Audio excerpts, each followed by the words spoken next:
성공할 사람은 그래서 좀 어떻게 보면 좀 정해져 있단 말이에요. 그죠? 우리 이거 다 알아요. 이런 사람 보면은, 저 사람은 좀 남달라. 성공할 것 같아. 라는 생각을 한단 말이죠. 하지만 우린 이렇게 못해요. 왜냐?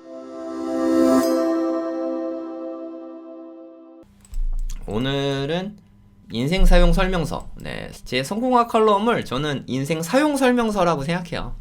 많은 분들이 인생을, 본인을 어떻게 사용해야 되는지 좀 잘 모르시는 것 같아요. 네, 성공하고 싶은 분들에 한해서.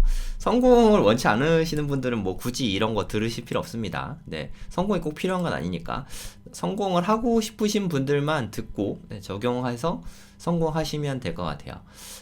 제가 그동안 성공학 컬럼을 많이 못 썼어요. 네, 개인적으로 하는 일들이 너무 많아지다 보니까 좀 바빠져서 스케줄 조정을 좀 해야 되는데 시간이 지나면 좀 해결되겠죠 뭐. 제목은 왜 이렇게 다들 나를 힘들게 하지? 네, 이런 제목으로 제가 글을 썼거든요. 좀 읽어보신 분들은 아시겠지만 제가 유튜브 커뮤니티에도 올렸어요. 적극적인 황금률. 네, 적극적인 황금률에 관한 이야기입니다. 저는 이 덕을, 네, 이 방법을 통해서 좀 많이 이득을 봤어요. 네, 이걸로 권한이 좀 많아져가지고 제가 어느 정도 그래도 이렇게 먹고 살만 하게 된 데에는 이 영향이 되게 크지 않을까, 그런 생각이 좀 많이 듭니다. 우리가 살다 보면은 다들 나한테 왜 이러지? 다들 왜 이렇게 나를 힘들게 하는 거야? 가족들, 뭐 회사 동료, 직원들, 뭐 이렇게 상사들, 다 주변 사람들이 나를 힘들게 할 것 같은 그런 생각을 하면서 좀 사람들을 원망할 때가 좀 많죠, 사실. 그죠? 근데 사실 이게 뭘 몰라서 그러는 걸 수도 있어요. 네, 좀 자세하게 좀 말씀을 좀 드릴게요. 일단 성경에서 말하는 황금률은 남에게 대접을 받고자 하는 대로 남을 대접하라. 네, 이게 황금률이거든요. 실제로는 되게 소극적인 내용인데, 하여튼 남에게 대접을 받고자 하는 대로 남을 대접하라. 이렇게 적극적으로 쓸 수가 있습니다.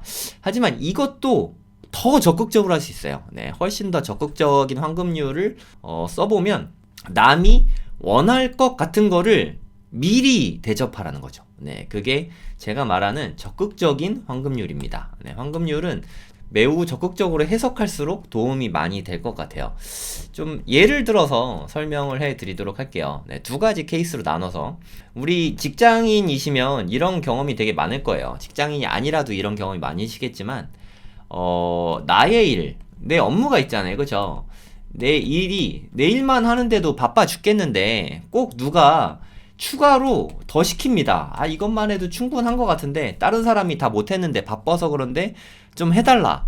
아니면 누가 출장 갔는데 대신 좀 해달라. 이렇게 뭐 해가서 내 일이 아닌데 내 일 하느라 바빠 죽겠는데 이게 더 추가되는 일이 사실 꽤 있어요. 그죠?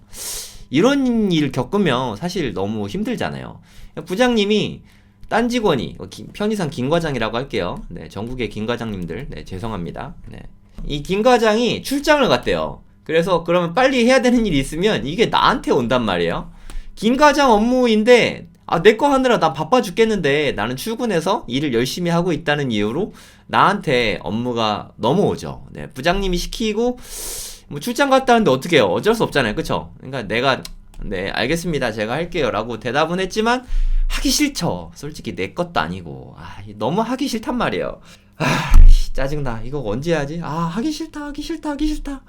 근데 뭐 요런 거 시킬 때쯤이면은 보통 한 10시쯤 되니까 그래 뭐 1시간만 있으면 점심시간이니까 일단 밥 먹고 하자 해갖고 11시 반에 일단 밥을 먹고 옵니다. 밥 먹고 커피 마시고 이제 1시가 됐죠. 1시가 되면은 좀 더 하기 싫어요. 그죠? 이제 좀 밥도 먹고 배도 부르고 이제 좀 졸리기도 하고 뭐 웹서핑 하다가 뭐 이제 뭐 연예 뉴스 같은 거 보죠. 아니면 뭐 수다 떨거나 막 하다가 뭐 톡방도 보고 뭐 부동산 뭐 좀 뉴스 있나, 네, 그런 것도 좀 보고 기회가 혹시 되면은 약간 유튜브도 살짝 좀 보고 하다 보면은 이제 뭐 한 3, 4시 됩니다. 이제 되면 부장님 시킨 거 뭐 오늘 주긴 줘야 되니까 이제 좀 시작을 하죠. 그래 좀 이제 한번 해봐야겠다. 김 과장 출장은 왜 하필 이때 가가지고 하고 깨작 합니다. 또 깨작 하다 보면은 그래도 이제 끝은 나요. 그쵸? 어쨌든 다 해가지고 진짜 하기 싫은 거 간신히 다 해쳤네 하는 마음으로 이제 부장님께 다 했어요 부장님 하고 드립니다. 그죠? 네. 그러면 부장님이 딱 보고 수고했어 라던가 아니면 이거 좀 요거 좀 보완해서 다시 좀 부탁해 라고 하던가 뭐 해갖고 다 하겠죠. 네. 결론은 내 일이 아니지만 했다. 네. 이게 케이스 A입니다. 제 생각에 직장 생활 하시는 분 중에 99.9%가 이렇게 일을 하시지 않을까. 저는 개인적으로 그렇게 생각합니다. 뭐, 수많은 사람들이 다들 이렇게 하죠. 이렇게 했다고 뭐 반성을 하거나 하실 필요는 없어요. 누구나 다 이렇게 하니까. 원래 이렇게 하는 게, 보통이죠, 보통. 이렇게 안 하는 사람이 거의 없고, 네, 이게 뭐, 보통의 일이라고 생각하면 될 것 같아요. 근데 만약에, 제가 아까 말씀드린 황금률을 이해하는 사람이다. 뭐 말해서 만약에 내가 한다면 나라면 저는 이렇게 할 것 같아요. 그러니까 저는 뭐 부장님 마음을 잘 아니까 부장님이 이거 김 과장이 어저께 뭐 들어보니까 출장 간다는 것 같은데 김 과장이 없으면은 부장님이 좀 이렇게 좀 힘들지 않을까? 그래서 뭐 한번 물어보는 거예요 부장님한테. 부장님 그 김 과장 그 출장 가는데 뭐 시키실 일 없어요? 뭐 도와드릴 일 있을까요? 부장님한테 한번 물어봅니다. 부장님 마침 딱 있었죠. 네, 김 과장한테 김 과장이 마무리 못한 거, 네, 누구 시켜야 되나 고민하고 있던 차에 내가 물어보니까, 마침 잘 됐네. 이거 급한 건데 김 과장이 마무리를 못하고 갔어. 전 차장이라고 할게요. 성 차장이 좀 해주겠나? 그럼 네, 그럼 제가 할게요. 하고 후루룩 해가지고 저에게 바로 줄 거예요. 네, 부장님 다 했어요. 하고 이게 줄 거예요. 그럼 부장님이 벌써 다 했어? 하면서 너무 좋아하겠죠, 그쵸? 너무 기분이 좋을 것 같아요. 네, 이거 안 해도 되는 일까지 내가 했네? 하면서 뭐 제가 할 일들 뭐 하고 뭐 하겠죠. 원래 내가 할 일은 솔직히 언제든지 마음만 먹으면 할 수 있어요, 그쵸? 네, 급한 일이 없을 때가 사실 대부분인 것 같아요. 어차피 마감 기한 되니까 하니까. 근데 A 케이스에서는 시간을 끌다 한 4, 5시쯤 퇴근하기 직전에 다 해서 주는 거죠. 네, B 케이스에서는 지금 뭐 한 10시에 얘기했다면은 한 10시 30분에 준 거예요. 점심 먹기 전에 해서 준 거죠. 내가 했다는 사실 자체는 변함이 없어요. 그쵸? 뭐 다른 게 있나요? 어차피 내가 해서 준 거죠.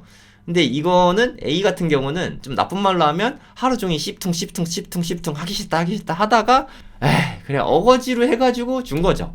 근데 B 케이스는 그래요 제가 할게요 하고 30분 만에 해서 준 거죠. 했다는 건 변화가 다른 게 없지만 네, 팩트 자체는 똑같죠. 다른 게 있다면 네, 태도가 다르죠. 태도가 일을 대하는 태도 자체가 완전히 다르죠. 네, 비슷하지도 않죠 사실. A 같은 사람이 성공을 한다? A 같은 사람이 나중에 뭐 퇴사 후에 창업을 한다고 쳐요. 이분이 성공을 할까요? 네, 쉽지 않을 것 같은데. 그럼 B 같은 사람이 나중에 나와갖고 창업을 한다. 이분은 성공할 것 같지 않으세요? 네, 여러분 어떻게 생각하세요? 그럼 만약에 김 차장이라고 할게요. 김 차장이 자기 이제 퇴사할 건데 창업할 거래. 나한테 같이 해보자고 제안을 했어요. 김 차장 일하는 스타일을 내가 뻔히 아는데 같이 퇴사하자고 꼬드긴다고 내가 넘어갈까요? 네, 그럴 리가 없죠. 근데 제가 아무래도 전 무서워서 그냥 회사에 있을 것 같습니다. 네, 있어야 될 것 같습니다. 죄송해요, 차장님. 하겠죠. 근데 B 케이스, 성 차장이라고 할게요. 성 차장이, 김대리, 나 창업할 건데, 김대리가 나 좀 도와줄 수 있겠어? 창업하신다고요? 성 차장님이요? 한번 생각해 볼게요. 하고, 같이 나와서 창업할 가능성이 꽤 높다고 생각해요. 저는. 반반은 될 거라고 생각해요. 이거는 절대 안 되고, 이거는 50대 50 정도는 될 거라고 생각합니다. 왜냐, 성 차장이 하면 왠지 성공할 수 있을 것 같거든요. 좀 힘들긴 해도 성공하면은 좀 돈을 더 벌 수 있지 않을까. 그리고 성 차장한테는 뭔가 배울 게 있을 것 같은 그런 느낌? 네, 요런 게 있어서 한번 생각을 진지하게 이건 내 일생일대의 기회가 될 수 있지 않을까? 이런 고민을 해볼 수 있을 것 같아요.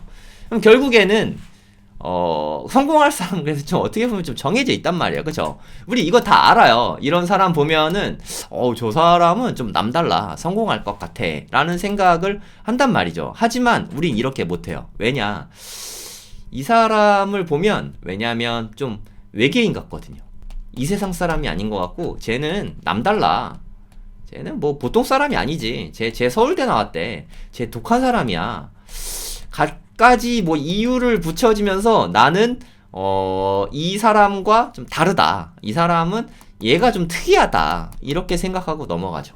좀 되게 안타깝지 않습니까? 네, 제 눈에는 다 똑같은 사람인데 그냥 이 태도 하나만 바꾸면 나도 얼마든지 이 B 차장이 될 수 있는 건데 왜 이거는 내 선택지에서 빼버릴까요?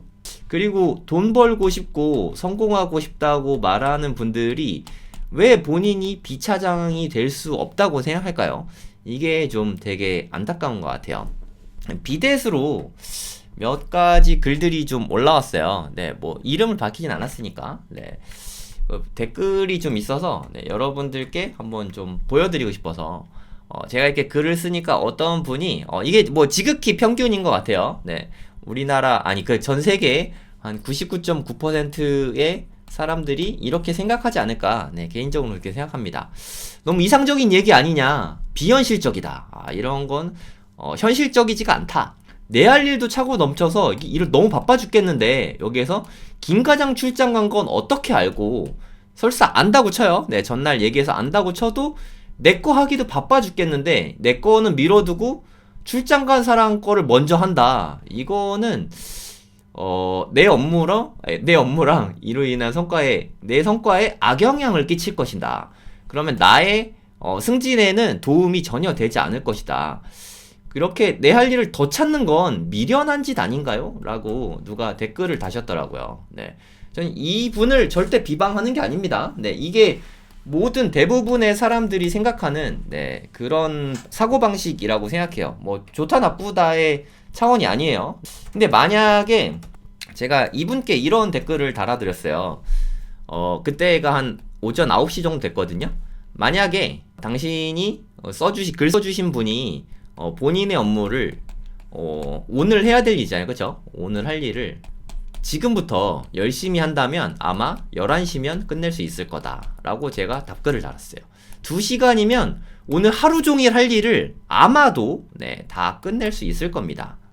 그러니까 사실 우린 2시간이면 끝날 일을 좀 천천히 쉬엄쉬엄 하면서 5시까지 혹은 4시까지 퇴근할 때까지 미적미적 아주 천천히 할 뿐이거든요. 동의하지 않으시는 분도 있을 수 있어요. 무슨 소리냐, 나는 하루를 풀로 해서 가까스로 이 업무를 끝내고 있는데, 그분은 아까 말씀드렸듯이 0.1% 안에 들어가는 극소수입니다. 제가 말씀드리고 싶은 거는 99.9%에 해당하는 네, 보통 사람이죠. 아까 그렇게 댓글을 달아주신 분 같은 사고를 하는 보통 사람의 경우는 이렇게 하고 계실 게 뭐 확실합니다. 네, 제가 많이 해봐서 알아요. 저도 뭐 처음부터 오너가 아니었잖아요. 그쵸? 네, 저는 학원에서 일했으니까 강사로 시작했거든요. 네, 저는 그냥 뭘 하든 그냥 일을 좀 빨리 했어요. 빨리 하고, 찾아하고, 남 돌아보고. 뭐 이렇게 했거든요. 그래도 좀 여유가 많더라고요. 그러니까 뭐 남들이 뭐 교재 작업하는데 뭐 일주일씩 걸리더라고요. 이게 저는 왜 일주일 걸리는지 모르겠는데 그냥 좀 출근 일찍 해서 네, 사람들 없을 때 이렇게 하면은 저는 한 2-3시간이면 다 되던데 그걸 왜 일주일씩이나 하고 있는지 저는 잘 모르겠더라고요. 그래서 뭐 교재 작업이나 그런 게 있으면 그냥 제가 다 했어요. 네, 제가 다 하고, 그리고 학교 프린트 같은 것도 제가 다 정리하고, 자료도 다 제가 만들었어요. 다 만든 다음에 이거 제가 만든 자료인데 네, 필요하면 쓰세요 하고 사람들, 다른 선생님 다 나눠드렸어요. 이제 어디 가도 다 그렇게 했죠. 근데 남들 보기에는 그게 좀 싫은 거예요. 이게 왜 일을 많이 해서, 네가 일을 많이 해서 나도 왠지 일을 많이 해야 될 것 같다, 이런 게 좀 압박감이 든다. 네, 이런 불만이 있는가 봐요. 네, 누군가 되게 열심히 하면 나도 나름 열심히 하는 것 같은데 상대적으로 내가 열심히 안 하는 것 같아서 불만이 생긴다. 이런 게 있더라고요. 네, 저는 모르던 세계죠. 그래서 나중에 하는 게 나를 뭐 뒷담화하죠. 음해하죠, 음해. 좀 많이 하는 것 같아요. 뭐, 저는 잘 모르는데, 저 있는 데서 뭐 하진 않으니까, 네, 뭐 이렇게 뒷담화를 많이 하는 것 같아요. 그래서 좀, 뭐랄까, 나대면 안 된다. 이런 생각들을 다들 많이, 하시는 거 아닌가 하는 생각이 듭니다. 하지만, 요런 때는, 개인적으로는 좀 많이 지난 것 같아요. 네, 아직도 요런 집단들이 좀 있습니다. 아직 문제가 좀 많은 고리한 집단들, 아직도 있어요. 네, 안타까운 일이지만 분명히 있습니다. 하지만 예전에 비해서는, 제가 뭐 20대 때에 비해서는 20년이나 지났잖아요. 그때에 비해서는 현저히 줄어든 것 같습니다. 현저히. 네, 저 믿고 한번 나대보세요. 네, 저는 나대야 된다라고 생각합니다. 나대면 안 된다? 이거는 배부른 사람들의 이야기라고 생각해요. 나대지 않아도 먹고 살만한 사람들의 영역이지 않을까요? 네, 저는 전혀 그렇게 생각하지 않습니다. 나대야 됩니다. 네, 나대지 않으면 성공하는 사람들의 습관을 배울 수가 없어요. 성공하는 사람들이 어떻게 일하는지 배울 수가 없습니다. 이렇게 빨리빨리 일을 끝내고 남들까지 돌아보고 이런 사람이 사실 뭐 어디에 가든 다 있어요. 네, 이런 사람을 우리는 에이스라고 부르죠. 네. 에이스는 타고났다고 오해를 하시는데 내가 에이스가 될 수 있습니다. 아까 제가 말씀드린 그 태도로 일하면 나는 무조건 에이스가 될 수 있어요. 퇴사에 대해서 고민 많이 하시죠. 특히 직장인분들 퇴사 고민 정말 많이 하시는 것 같아요. 특히 뭐 공무원분들, 뭐 학교 선생님들, 급여가 좀 적으신 분들, 이런 분들은 또 퇴사에 대한 고민이 훨씬 더 많은 것 같아요. 퇴사에 대한 고민을 하기에 앞서서 먼저 생각해 보세요. 나는 회사에서 에이스인가? 이거를 한번 좀 고민해 보시기 바랍니다. 나 전업 투자자 하고 싶은데 좀 퇴사할까? 라는 생각이 요즘엔 좀 많이 줄어든 것 같아요. 네. 장이 안 좋으니까. 네. 부동산도 안 좋고, 주식도 별로 안 좋잖아요. 그쵸? 이제 전업 투자자 할까? 라는 생각은 다행히 많이 없어진 것 같습니다. 저는 2020년, 21년에 전업 투자하겠다는 사람이 너무 많아서, 우리나라가 병들고 있구나 하고 되게 가슴이 아팠어요. 네. 다행히 전업 투자하겠다는 분은 현저히 줄어든 것 같습니다. 아주 다행이라고 생각해요. 그러면 퇴사를 하면, 뭐 창업을 하든지 하겠죠? 그 결정의 핵심은 저는 여기에 있다고 생각해요. 나는 우리 팀의 에이스인가? 나는 우리 회사의 에이스인가? 라고 한번 자문을 해보세요. 내가 에이스지 라는 생각이 들면 그분은 퇴사해도 뭘 해도 먹고 살 수 있을 거라고 생각합니다. 뭘 해도. 하지만 내가 에이스가 아니라면 일단 에이스가 된 다음에 퇴사를 하시면 어떨까요? 막상 에이스가 되면 퇴사하기 싫을 수도 있어요. 네, 인정받는 삶이 생각보다 재밌거든요. 일 많이 하는 삶이 힘든 게 아니라 인정받지 못하는 삶이 힘들고 재미없는 겁니다. 다시요. 사람들이 오해하는 게 일이 많아서 힘들다? 글쎄요. 진짜 그런가요? 일을 많이 하셔서 정말 힘든 거예요? 아니면 내가 일이 많이 한다고 생각하는데 인정받지 못하고 있어서 힘든 건가요? 네, 어떻습니까? 인정받으면 재밌습니다. 뭐 급여가 적든 많든 그건 둘째라고 생각해요. 다들 나를 인정하고 나를 에이스로 따라주고 치켜 세워주고 이게 으뜸이거든요. 네, 이게 매슬로우의 자아실현 욕구랑 비슷해요. 네, 내가 돈을 얼마 버냐 이거는 그냥 숫자적인 문제인 거지 인정받는 기쁨하고는 네, 전혀 다르다고 생각합니다. 이건 정말 그냥 완전히 다른 차원이에요. 인정받고 싶다면 제가 말씀드렸듯이 적극적인 환급률을 네, 인생에 녹여보시기 바랍니다. 네, 아마 인생이 되게 많이 달라지실 거예요. 제가 요즘에 창업 수업을 하고 있는데, 네, 이제 며칠 후면 끝나는데, 창업 수업을 하는 분들께 저는 이거를, 네, 알려드리고 싶었어요. 네, 그래서 제가 해병대 캠프라고 말씀드리지 않았습니까? 거의 해병대 캠프 스타일로, 네, 사람들을, 좀 이렇게 몸이 힘들어야 네, 빨리 깨닫잖아요. 그쵸? 몸으로 배우는 게 제일 빠르거든요. 몸으로 배울 수 있게 제가 끌고 있는데 많은 분들이 이제 좀 깨달아 가는 것 같아요. 네, 인정받는 삶의 아름다움. 내가 그동안 몰라서 못한 게 아니었구나. 안 한 거였구나. 네, 이런 거를 깨닫게 되는 과정인데 그분들은 뭘 하시던 얼마 있으면 다 성공할 거라고 생각합니다. 여러분도 적극적인 환급률을 네, 인생에 녹이셔서 큰 성공하시기 바랍니다. 그리고 딴 분의 사례도 있어요. 네.